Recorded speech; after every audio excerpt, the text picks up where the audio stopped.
지난 시간에 하나님은 창조주이시기 때문에 굳이 그렇게 하실 필요가 없음에도 불구하고 이 세상의 완전한 구원을 위하여서 등장인물로 참여하셨다라고 그렇게 이야기를 드린 것을 여러분 기억하실 것입니다.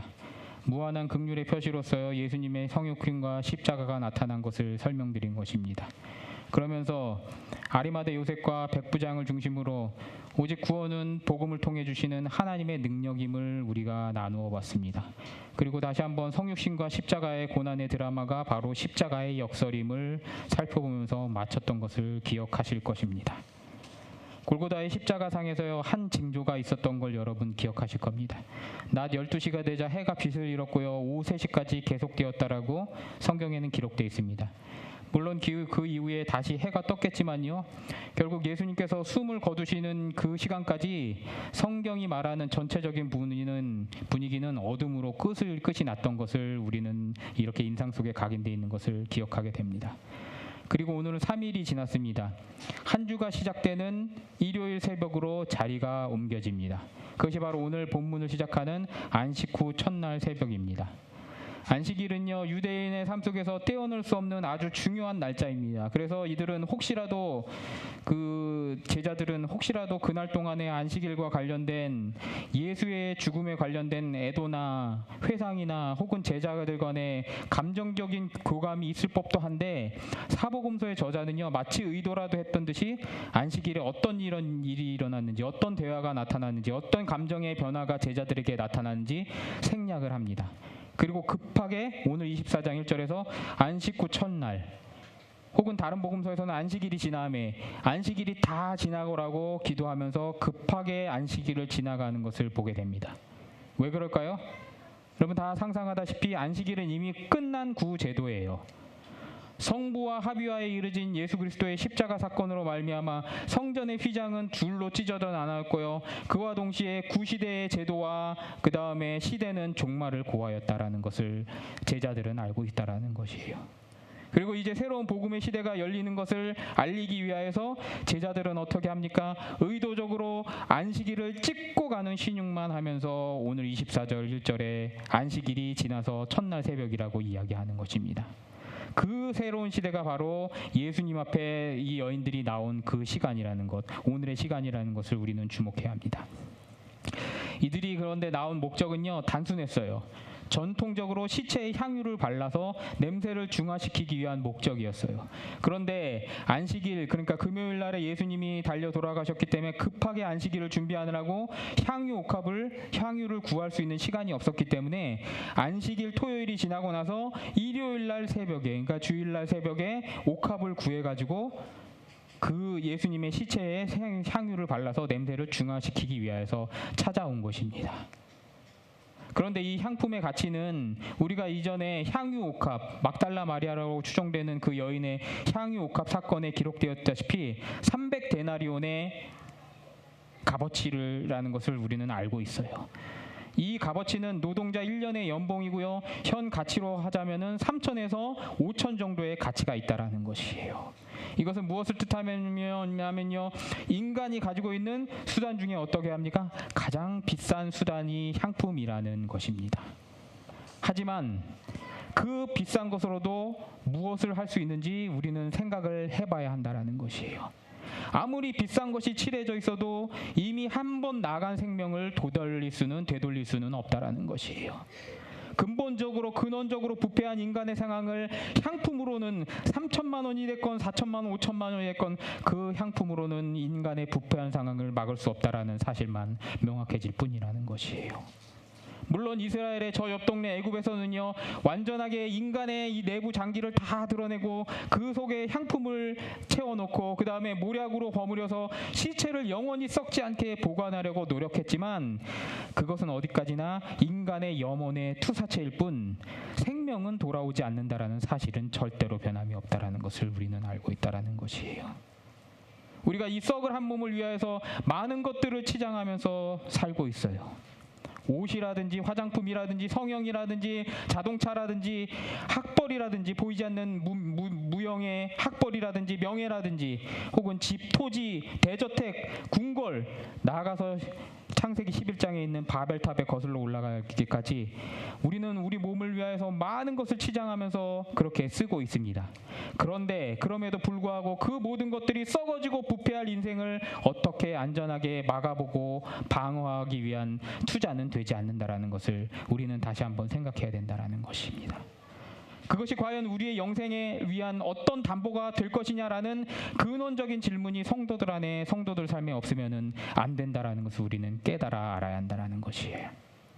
사치와 낭비와 허영 속에 빠져서 어떤 영생에 대한 약속의 담보, 그러니까 어떤 영생에 대한 담보도 없이 하나님의 약속을 잊고 공허하게 그러한 것들에 매진하게 되면은 영적인 힘이 다 빠진다라는 것을 우리는 밝히 알아야 한다라는 것이에요. 그것이 바로 성도의 합리적인 생각이라는 것을 우리는 이 시간 깨달아 알아야 한다라는 것이에요. 누구들은 이렇게 얘기합니다. 세상에 많은 사람은 이야기합니다. 그거 어차피 죽으면 싸가지고 가지도 못할 것이라고 하면서 합리화하는 것조차도요, 사단이 우리 마음속에 심어놓은 함정이라는 것이에요. 성경은요, 분명히 세월을 아끼라라고 이야기했어요. 어떤 분들은 이것을 시간을 초 단위, 분 단위로 끊어쓰라는 말로 이해해서 또 일중독에 빠져 계시는 분도 있는데, 일중독을 합리화하는 분도 있는데, 성경에서 세월을 아끼라는 말은 그것도 아니에요. 시간은요, 물질로 환원됩니다. 그런데 그 물질을 무엇을 위해서 쓰느냐, 그 태도에 따라서 내 물질이 있는 곳에 내 마음이 있다라고 분명히 예수님께서는 말씀하시고 계시고요. 예수님께서는 우리에게 주신 그 물질을 어떻게 우리가 선용하여서 주님의 일을 위해서 사용하는지 불꽃 같은 눈으로 감찰하고 계시다라는 사실을 잊지 말아야 한다라는 것이에요. 그것이 바로 세월을 아끼라라는 그 말씀의 뜻이라는 것이에요. 그러면 우리 입속에서 죽으면 싸가지고 갈 수 없으니까 다 써버린다라는 말이 하나님 앞에 얼마나, 예수님 앞에, 성령님 앞에 얼마나 죄악된 말인지 우리는 알 수밖에 없게 된다라는 것이에요. 또는 세상은 가난도 죄라고 이야기합니다. 그 죄가 무엇이냐면은 네가 어려서 공부 안 한 죄, 혹은 네가 젊어서 논단위로 패거리로 놀았던 그 죄 등등 여러 가지 항목을 붙여가지고 가난을 우리의 원죄로 몰아가려고 어떻게 하든지 노력을 하면서 자신들의 부를 합리화시키는 그러한 경향들이 있는 것을 보게 돼요. 그런데 성경은요, 물질 축복의 유무를 죄와 관련돼서 절대로 말하지 않고 있어요. 물질은요, 받을 수도 있고 못 받을 수도 있는 달란트예요. 달란트가 없다고 해서 천국에 가지 못하는 것은 아니에요. 그런데 달란트를 어떻게 선용하느냐, 그것이 우리에게 맡겨진 책무라는 것을 우리는 잊지 말아야 된다는 것이에요. 만약 우리가요, 시간을 선용하고 자기의 분수 맞춰서 남에게 해를 끼치지 않고 근면하게 사는데도 물질이 없으면은 그것은 절대로 하나님께서 죄를 물으시지 않아요. 반면에 우리가 부를 이루었다라고 할지라도 교도소 담벼락치기나 하면서 벌고 남의 피눈물 내서 벌고 형제에 등쳐먹어서 벌면요, 아무리 물질의 축복을 외치고 떵떵거리며 살더라도 그것은 무엇입니까? 지옥행 프리패스를 끊어놓은 것이라는 것이에요. 절대로 이런 부자는요, 낙타가 바늘귀에 들어가기만큼 힘들다라고 또한 예수님께서는 이야기하신 것을 우리는 알고 있다라는 것이에요. 또한 아까 이야기 드렸지만 시간을 우리가 초단위, 분단위로 끊어 쓴다고 하면서도 돈을 그렇게 초단위, 분단위로 끊어 쓰면서 돈을 벌었는데도 그 과정에서 스트레스를 받았다고 하면서 내가 이 스트레스를 풀어야 한다고 하면서 폭식, 폭풍 쇼핑, 폭풍 도박, 폭풍 약물 중독에 허우적거리면서 도파민을 끌어쓰다 보면요, 그것은 육체적인 질병일 뿐만 아니라요, 정신적인 질병일 뿐만 아니라요, 영적으로도 반드시 우리가 고쳐져야 될 질병이라는 것을 우리는 깨달아 알아야 한다는 것이에요. 이것도 놔두면요, 이것도 역시 우리를 지옥으로 끌고 가는 사단의 포박줄이 될 것이라는 것은 성경에 분명히 기록되어 있다는 것을 우리는 모두 알고 있다는 것이에요. 오늘날 많은 현대인들, 특히 그리스도인들 중에서도요, 많은 사람들이 이 죄악에 대한 분별력이 없어서 도파민을 남용하면서 그 도파민 중독에 취하여 죄를 지으면서 나의 행복이 하나님의 기쁨이지 하나님이 내가 행복하는 걸 기뻐하지 않으면서 하라라고 이야기하면서 우는 사자 사단이 교묘히 유혹하는 그 유혹 속에, 그 올무 속에 스스로 몸을 내던지면서 영적인 자살로 나아가고 있다는 것을 성도는 분명히 깨달아 알아야 한다는 것이에요. 오늘 이 여인들에게 예수께서 부활하시리라는 믿음이 있었을까요, 없었을까요? 오늘 성경을 살펴보게 되면요, 이들에게는 그러한 믿음이 전혀 없었습니다. 오늘 말씀을 보게 되면은 돌무덤이 굴려진 것을 보고와 그것을 보고 나서 이 여인들이 와, 예수님이 예언하신 대로 부활하셨나 보다라고 외쳤던 여인은 아무도 없었습니다. 그리고 또한 그 굴려진 무덤 속에 들어가 보니까 예수의 시체가 보이지 않았을 때 이 여인들이 어떻게 반응합니까? 와, 예수께서 정말 그렇게 이야기하신 것처럼 부활하셨나 보다라고 외친 여인도 아무도 없었던 것을 보게 돼요. 오히려 4절 전반절에 보게 되면 이 일로 인하여서 그 여인들이 무엇에 빠졌다라고 이야기하고 있습니까? 근심에 빠졌다라고 기록하고 있는 것을 보게 됩니다. 이 기록을 보게 되면요, 이 여인들은 믿음이 없었어요. 그냥 예수님과 가까운 지인 상태에서 생전의 애착 혹은 죽음 뒤의 애상 때문에 예수님 앞에 다시 나왔던 것, 그 이상도 이하도 아닌 상태였다라는 것이에요. 한마디로 말씀드리자면 이 여인은 아직도 9세대의 율법 아래서 무지몽매한 밤중의 상태에, 예수님이 돌아가시던 그 흑암의 상태에 그냥 매여있는 상태라는 것을 누가는 이야기하고 있다라는 것이에요. 또 한 가지 불편한 사실 하나는요, 우리 중에 교회에 오래 출석하고 있으면서도 구원과 상관없는 사람들이 상당히 많이 존재한다라는 사실입니다. 그것이 우리를 불편하게 하는 사실입니다. 언급하기도 싫어하는 그러한 사실이라는 것이에요. 우리가 세례를 받았을지라도요, 그것은 내가 앞으로 하나님의 언약을 믿고 살겠다라는 약속일 뿐이지 그것은 구원을 향한 담보 티켓은 절대 아니에요. 흔히 성찬을 먹는 말씀이라고 이야기해요. 그리고 성경은 뭐라고 합니까? 읽고 듣는 말씀이라고 이야기해요. 그 연장선상에서 세례는 무엇입니까? 물로 된 말씀이라고 종교개혁자들은 이야기하고 있다는 것이에요. 제 아무리 말씀이 주어졌을지라고 하더라도 우리가 영적인 암흑과 무지몽매 가운데 깨어나와서 예수가 죽으신 그 돌무답 앞에서 새벽 미명에 서는 각오가 없으면요, 봐도 읽지 못하고 이해하지 못하는 청맹관이 같은, 영적인 청맹관이 같은 그런 신세를 벗어나지 못하다는 것이에요. 왜요? 우리에게 해석의 눈을 주시는 해석의 영이신 성령님을 받음이 없기 때문이라는 것이에요. 평안감사도 지가 하기 싫으면 그만이라고 얘기했듯이 평안도가 풍요 가무가 빼어나고 이름 있는 기생들이 많아가지고 누구나 선망하는 자리가 평안감사인데 지가 하려는 의욕이 없으면 아무도 끌어다가 먹여주는 사람이 없다라는 그 속담과 같이 우리에게 주어진 복음이 아무리 귀중하다고 할지라도요, 또한 귀에 못이 박히도록 이야기하고 들을지라도요 우리 자신이 주도적으로 새벽 미명을 벗어나서 예수님 앞에, 예수님의 무덤 앞에 나가려는 노력이 없다라면요, 그것은 모두 다 헛된 것이라는 것이에요. 예수님의 마당들, 하나님의 성전, 하나님의 교회 마당들만 밟는 것으로 끝난다라는 것이에요. 그러므로 사랑하는 성도 여러분, 말씀을 읽으시고 말씀을 통하여서 하나님의 말씀을 분별하여 들으시고 그 안에서 예수 그리스도의 새 복음의 비밀을 누리시고 기도 가운데 그것을 읽게 해주시는 성령의 인도하심을 받아 누리시는 우리 금안석교회 성도들 되시기를 주님의 이름으로 축복합니다. 아멘. 사모님이 학교를 한빛고로 오래 옮기셨는데 다들 그렇지만 이 새 근무지로 옮기면요, 두려움이 있어요.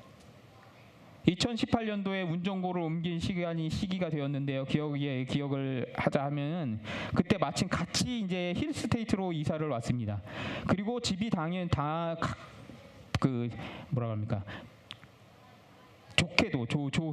좋게도 학교 담벼락 바로 밑에 살게 되었어요. 그래가지고 와, 학교 5분이면 가겠다, 가까워서 좋겠다라고 했는데 이게 좋기는 개뿔이요.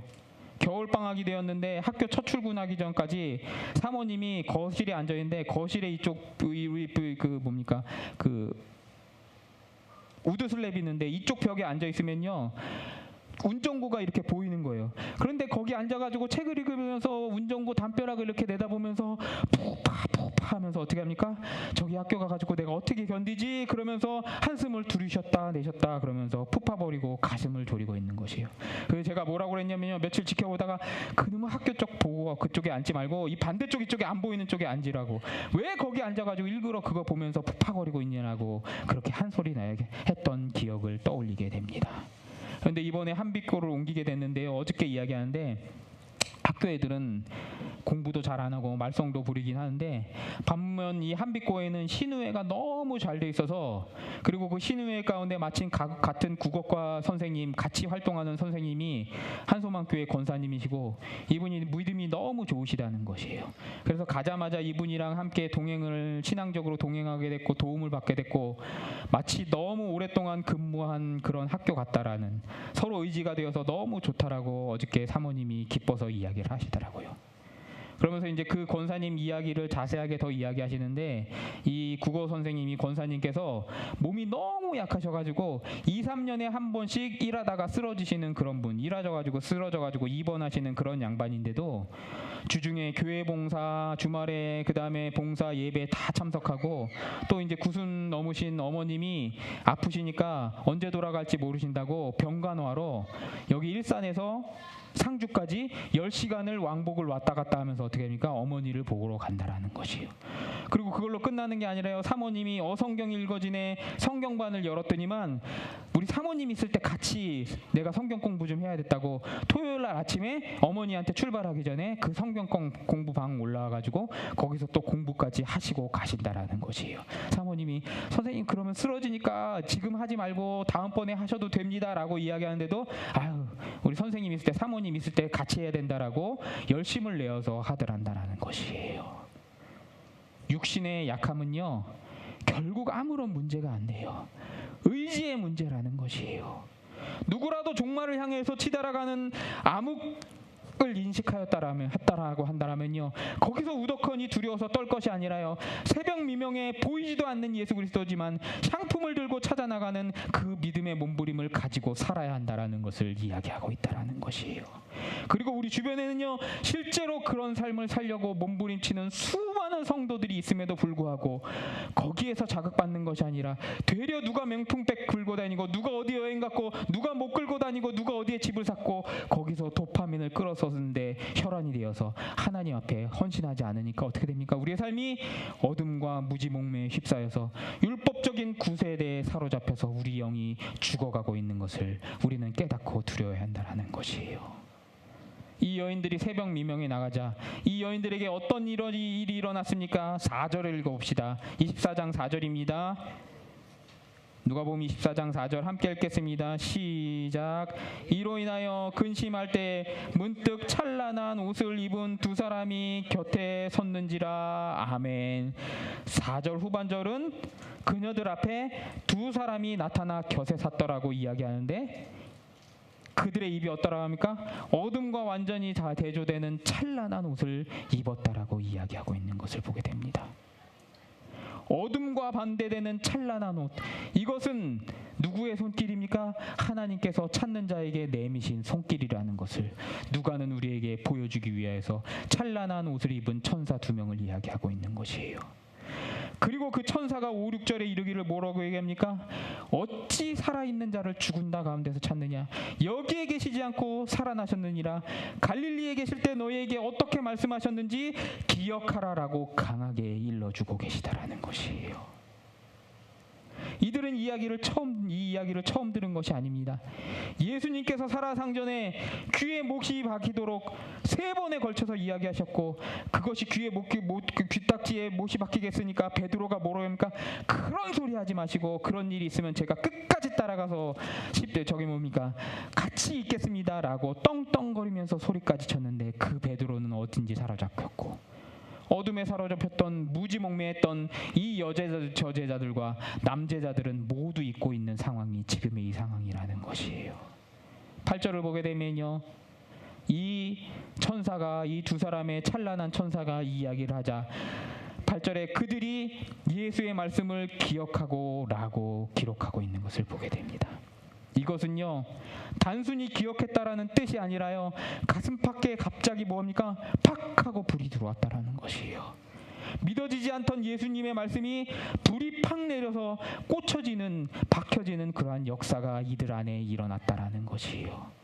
이 천사는 방금 전에 말씀드렸던 것처럼 무엇입니까?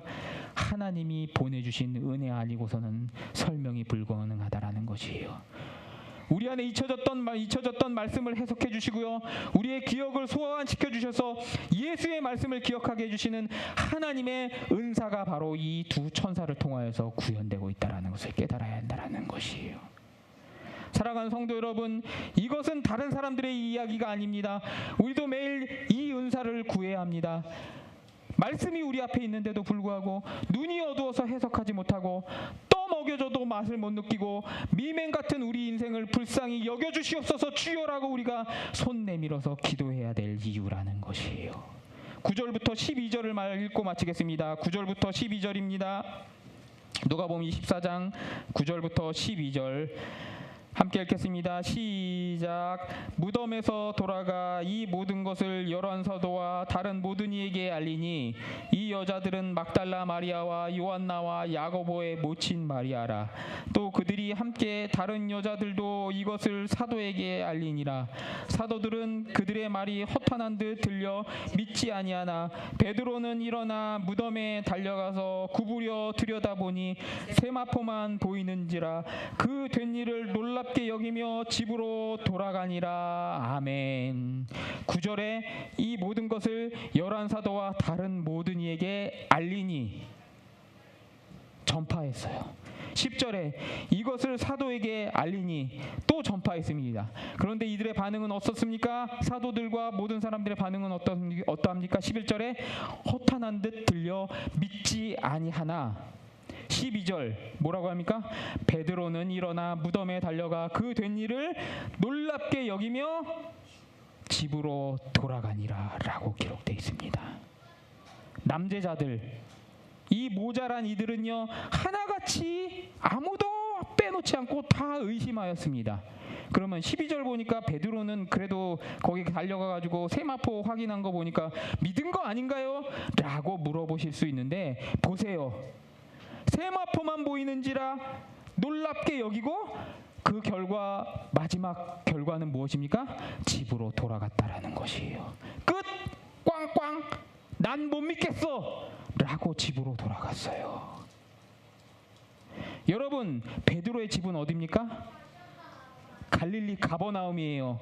예루살렘으로부터 좋기 수백 킬로는 떨어져 있는 자리인데 예수님을 믿었으면 성전으로 나가야 되는데 오늘 24장 마지막 절에 보면은 성령을 받은 사람들이 어디로 나갑니까? 24장 53절 늘 성전에 하나님을 찬송하더라 하니라 라고 이야기했는데 베드로는 성전으로 나간 것이 아니라 갈릴리까지 도망쳐가서 그곳에 쳐들어 박혀 있었다라는 것이에요. 믿지 않았다라는 것이요. 베드로조차 믿지 않았다라는 것이요. 그런데 정말 이것이 은혜인 것은 뭐냐면요. 나중에 예수님께서 요한복음에 되면은 보다 못해가지고 갈릴리 해변까지 베드로를 쫓아가서 내 양을 먹이라, 내 양을 쳐라, 내 양을 먹이라라고 3번에 걸쳐서 설득하시는 그 내용을 우리는 요한복음에서 확인할 수 있는 것이에요.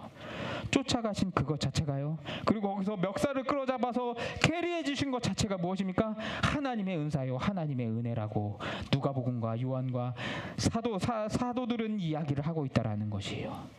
그럼 이렇게 물으실 거예요. 그럼 여제자들은 그래도 남자들보다 뛰어나지는 않습니까? 라고 그렇게 이야기하실 수도 있을 것이에요. 그런데 또 그런 이야기는 아니에요.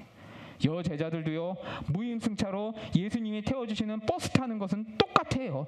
예수님이 버스 태워주지 않았다라면 여제자들도 구원과 믿음에 이르지 못했다라는 것이에요. 그런데 여기서 누가가 여제자를 통하여서 우리에게 주려는 메시지는 무엇이냐면요, 사회적으로 천대받고 남성의 소유물로 여겨지던 여성들이지만 그들을 들어서 남자를 부끄럽게 하시고 약한 자를 들어서 강한 자를 부끄럽게 하시고 천한 십자가를 들어서 세상을 구원하시는 하나님의 역설이 이곳에 있다라고 우리에게 지금 이야기하고 있다라는 것이에요.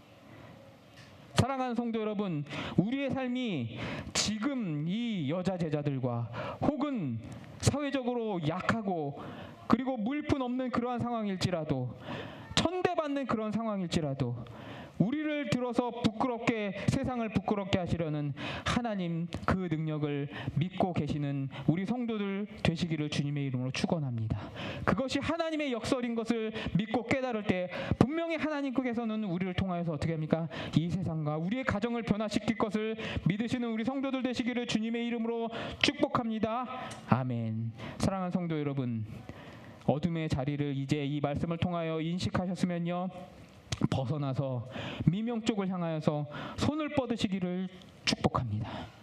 머물러 있는 자리가 최선이 아닌 것을 깨달아 알으시고, 그리고 예수님의 말씀에 눈이 찌어지는 기적을 체험하시고 깨달으시고 우리에게 주시기로 약속하신 그 성령을 기다리면서 성령 앞에 간구함으로 기도함으로 말미암아 예수 그리스도 하나님의 십자가 그 역설을 깨달으시고 은혜 받으시며 믿음을 소유하시기를 주님의 이름으로 축복하면서 오늘 말씀을 마치도록 하겠습니다. 아멘. 우리 함께 예수님 그 희생 기억할 때 찬양하며 나아갑니다.